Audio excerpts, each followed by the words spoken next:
Shalom Bapak Ibu saudara kasih dalam Tuhan, haleluya. Kita bersyukur hari ini sudah memasuki hari Kamis 20 Februari 2025.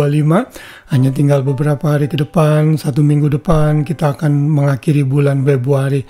Saya secara pribadi sangat merasakan kasih dan pemeliharaan Tuhan dalam hidup saya demi hari demi hari. Dan saya berharap saudara semua juga merasakan yang sama. Kita masih sama-sama belajar firman Tuhan sebelum kita beristirahat dan membandingkan diri setelah sepanjang hari beraktivitas dengan melakukan berbagai macam kesibukan. Dan saat ini kita siap recover dengan beristirahat. Ada baiknya kita menenangkan diri dan memenuhi hati dan pikiran kita dengan firman Tuhan sebelum kita beristirahat dan melakukan tidur kita. Dan hari ini kita akan belajar mengenai kunci rahasia sukses. Saudara, dalam hidup ini tentunya tidak ada orang yang mau gagal. Ada setiap orang pasti mau sukses dalam segala yang ia lakukan, baik itu dalam pekerjaan maupun dalam bisnis yang ia lakukan. Dan hari ini kita belajar bahwa salah satu kunci sukses adalah hikmat dan kebijaksanaan. Kalau saudara menjadi pribadi yang penuh pengertian, penuh pengetahuan, saudara memiliki hikmat dan kebijaksanaan, saudara pasti menjadi orang-orang yang sukses di bidang yang saudara geluti. Karena setiap orang punya panggilan masing-masing dan hanya Tuhan yang bisa memberikan sukses kepada kita. Dan kesuksesan itu diperoleh saat kita dipenuhi dengan hikmat dan kebijaksanaan di dalam hati kita. Dan hari ini kita belajar kunci sukses ini melalui seseorang yang bernama Yusuf. Kita membaca di dalam Kejadian 41 ayat 9 yang berkata, kata Firaun kepada Yusuf, oleh karena Allah telah memberitahukan semuanya ini kepadamu, tidaklah ada orang yang demikian berakal budi dan bijaksana seperti engkau.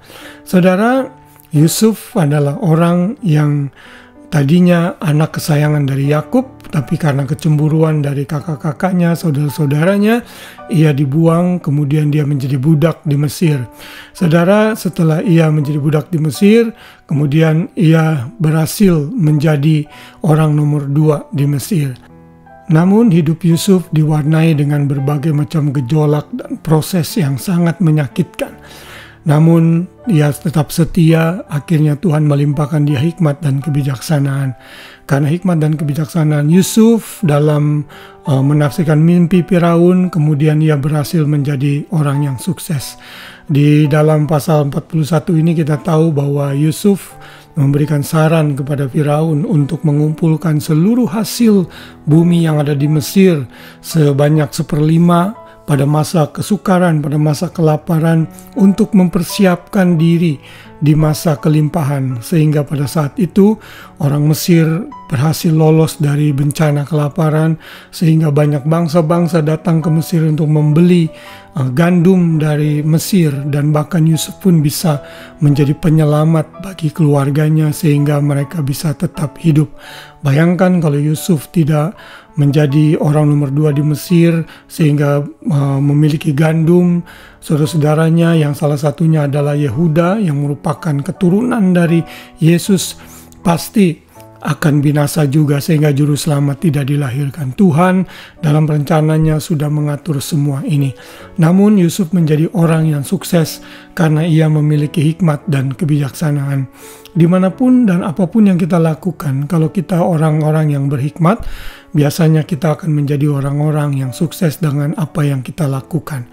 Di Alkitab pada kisah di mana Musa itu begitu overwhelmed dan overwork sehingga dia tidak bisa menghandle seluruh persoalan sendiri, sehingga Yitro memerintahkan Musa untuk memilih orang-orang yang bijaksana, orang-orang yang bisa membantu Musa. Maka Musa menuruti nasihat itu dan memilih orang-orang yang bijaksana.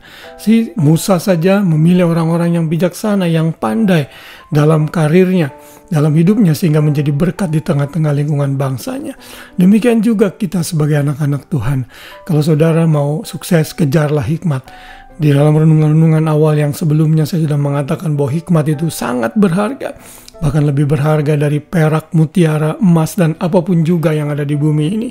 Karena dengan hikmat kita bisa mengambil keputusan.